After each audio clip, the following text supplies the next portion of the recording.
পাগলা দ্বিতীয় মসজিদে যায় ঘুষের বিরুদ্ধে ওয়াজ করছে, সভাপতির উপরে ভরছে। সভাপতি ভাত খাইয়া সামিজ দিয়ে জোরে জোরে বাড়িতে সত্যি করে কোন কেডা হিগাই দিছে আপনাদের এই কথাটা কইতো। সভাপতি সাহেব আল্লাহর কসম আমার কেউ কইয়া দেয় না, আমি এমনি ঘুষের বিরুদ্ধে ওয়াজ করছি, এটা কি খারাপ? কয় না না, আমি যে সুদ খাই এটা মসজিদের মেম্বারও, আমি যে ঘুষ খাই এটা মসজিদের মেম্বারও বই আপনার কম লাগবো। হ্যাঁ আপনার নিশ্চয়ই সেক্রেটারি সব ফুলাই দিছে না, বেতনটা আপনি নিয়েন। বেড়া কোন রকম ভাত কি আর গলা দিয়া নামে, কোন রকম পানি কত ডকটকর গিল্লা তাড়াতাড়ি করে আইয়া হে রাইতে ব্যাগ লয়ে হেনতে বাকছে। ভাগ্যা চিন্তা করছে এই জীবনে আর কোনোদিন সুদের ওয়াজও করবো না, ঘুষের ওয়াজও করবো না। সুদের ওয়াজ করলে চাকরি দেয় না, ঘুষের ওয়াজ করলে চাকরি। তো যাই হোক, আরেক জায়গায় যাই একটা ইমামতি লইছে, কারণ বেচারা হইলো আলেম মানুষ, ইমামতি আর মাদ্রাসার শিক্ষকতা ছাড়া আর করবোটা কি, মাটিও তো কাটতে পারবো না। গিয়া লইছে আরেক জায়গায় ইমামতি, সেই জায়গায় তার সুদ ঘুষের বিরুদ্ধে ওয়াজ করে নাই, সুন্দর করে ওয়াজ করছে, নামাজ পড়াইছে, জুমার নামাজের ইমামতি পড়ছে সূরা ইয়াসিন। ইয়াসিন ওয়াল কুরআনিল হাকীম ইন্নাকা লামিনাল মুরসালিন আলা সিরাতিম মুস্তাকিম। জবান খুলে পড়েন সুবহানাল্লাহ। নামাজে সালাম ফিরাইছে, দোয়া মোনাজাত করে দিয়া মিলে সিলাত পইরা মিষ্টি মিষ্টি বিতরণ করার শেষে সেক্রেটারি কয় আইয়েন আমার বাড়িতে আপনার খাওন, চলেন যাই। গেছে ইমাম সাহেব, এই সভাপতি করে ফার্ম দিয়ে চাকরি করেন, কয় বছর ধরে শিখছেন আপনি? বেড়া এটা আবার কিরম কথা, ফার্ম দেওয়ার কি আছে? কয় আমগো মসজিদের সভাপতির নাম যে ইয়াসিন।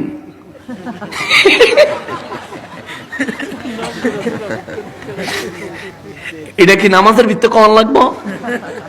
শুধু কি ইয়াসিন? হেবেটার বাপ কবে মরে গেছে? হাকিম। হেবেটার বাপের নাম শুদ্ধ আপনি কোন আল কোরআনের হাকিম?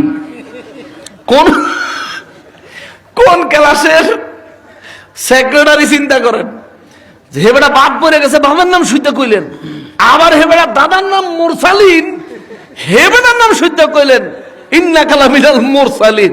কে আমার নামটা কি আসিল না? ইমাম সাহেবকে ভাই আমি তো কোরআন শরীফের সূরা পড়ছি। খালি সভাপতির নামে সূরা, আমাকে নামে নাই, সেক্রেটারির নামে সূরা নাই। ভাই আপনার নাম তো আমি জানি না, আপনার নাম কি? আমার নাম বাবর। কি নাম? ইমাম সাহেব কতক্ষণ জিম ধরে চিন্তা করে, 114টা সূরার ভিতরে কোন সূরাতেই তো বাবর নাই। চাকরি করতে হলে তো তারে খুশি করে করতে হবে। এখন কি করি রে? হ্যাঁ হ্যাঁ এখন কি করি? তো কয় শোনেন, আগামী শুক্রবারে জুমার নামাজ যদি বাবর নামের কোন সূরাটারে খুঁজে পান তাহলে ইমামতি আইয়েন, আর নাইলে নামাজ আইয়েন না।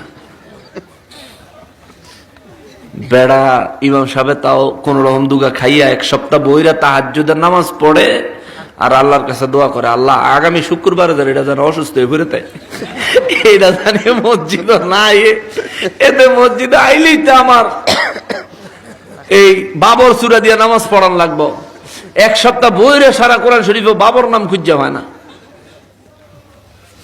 শুক্রবারে হেবেড়া 11টা বাজে মসজিদ হয়েছে। কয়টা বাজে? 11টা বাজে মসজিদে। ইমাম সাহেব কয় ওমা গোমা সাইয়া হাইজা শার্ট প্যান্ট না, আজকে জুব্বা কাব্বা ফিন্দা একবারে আতর মতর মাইরা, মানে যে হেমদা যাইতেছে সারা রাস্তা গেরান ফাইতেছে, খবর হইতেছে যে হ্যাঁ কেউ একটা যাইতেছে। ইমাম সাহেব তো মনে বুঝছে মসজিদের প্রথম কাতারে যে বৃদ্ধ বয়স্ক মুসল্লি থাকে উনি বুঝি সাজ্জা গুজাইছে, দরজা খুললে চাই দেয় আল্লাহ হে বেড়ায়। ইমাম সাহেব কয় আইয়েন, আপনার অপেক্ষাই করতেছি, আইয়েন। আলেম ঘরে অনেকে আছে বাস দেওয়ানোর চেষ্টা করেন, হ্যাঁ এমন জায়গায় বাস দিয়ে দিবা আপনি কই দিয়ে পারতেন না। আলেম ইমাম সাহেবকে আইয়েন, আপনার অপেক্ষা করতেছি, আইয়েন ঘর আইয়েন বল।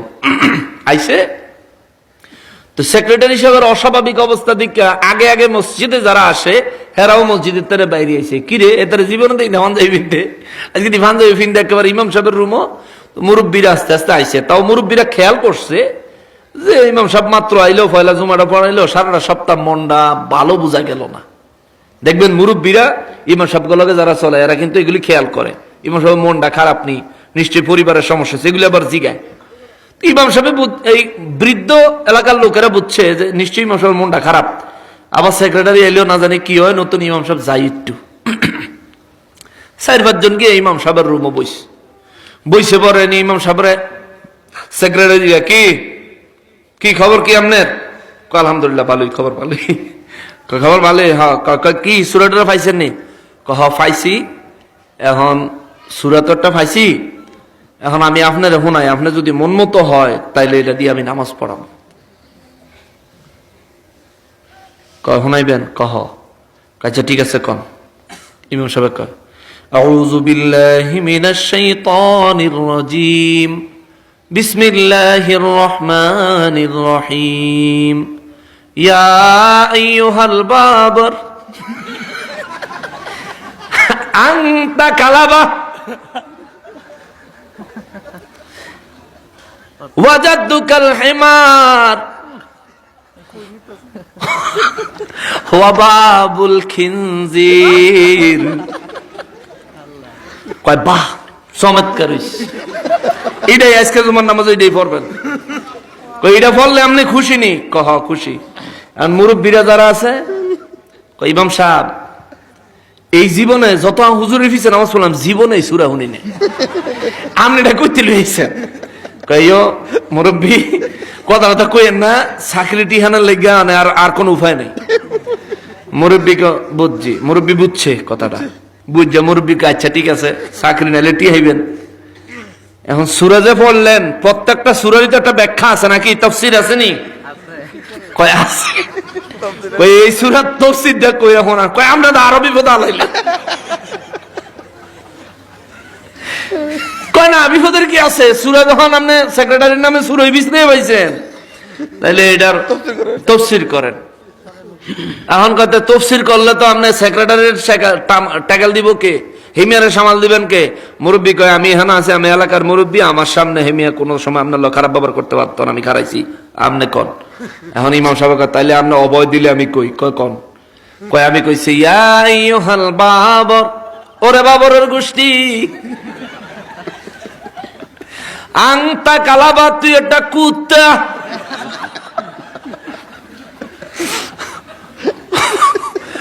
ওয়াজাদুকাল হিমার, তোর দাদা একটা গাধা, ওয়া বাবুল খিনজির, তোর বাপ একটা শুয়োর।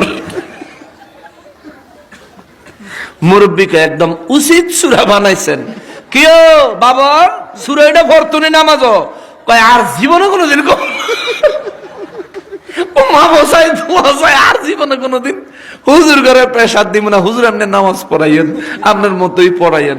কন সব সেক্রেটারি সাহেব আপনি যদি না বুঝেন, আমি কোরআন শরীফতে সূরা ইয়াসিন পড়ছি, সূরা ইয়াসিন পড়তে গিয়ে সভাপতির উপরে পড়ছে, আপনি কোন আমি বলে ফার্ম দিছি। এই ধরনের উল্টা পাল্টা কথা যদি আপনার আম করে কন, আমরা কেমনে আপনার এলাকায় এই কোরআন হাদিসের বাণী মানুষের কাছে পৌঁছে দিব? তখন মুরব্বীরা মিল্লা ওই সেক্রেটারিরে রাখছে না পাল্টাইছে? পাল্টাইছে। আপনাকে সমাজে যদি এরকম বেবুজ্জা সেক্রেটারি থাকে, পারলে বুঝাইয়েন, না বুঝলে পাল্টাইলেন, অসুবিধা হইব?